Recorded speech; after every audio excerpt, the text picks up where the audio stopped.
मलाई पनि सुन माल लाउनको रहर बस्मे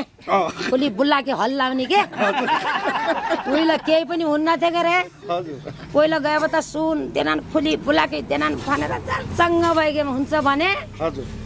त्यहाँबाट आए बिहा भयो बिहा पनि भयो सासु ससुराले सुन माल पनि गराइदिए त्यहाँबाट धाजे खसी ल्याउने बेला थियो खानी थियो त्यसले चलन बाहुहरू आए रोटी हाल ल्याइ थियो कस्तो राम्रो सुन हल्ल्या थियो रोटी हाले बाएर स्याप्पै समाते कहाँ आएको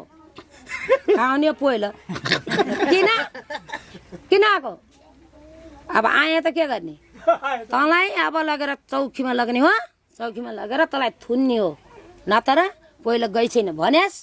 योबाट छुटाएर म अर्को केटाको बिहा गरिदिन्छु भनेर यहाँबाट लग्यो अलि माथि तक मैले भन्दै ठिर्कामा त तिमीहरूलाई हाल्ने मलाई होइन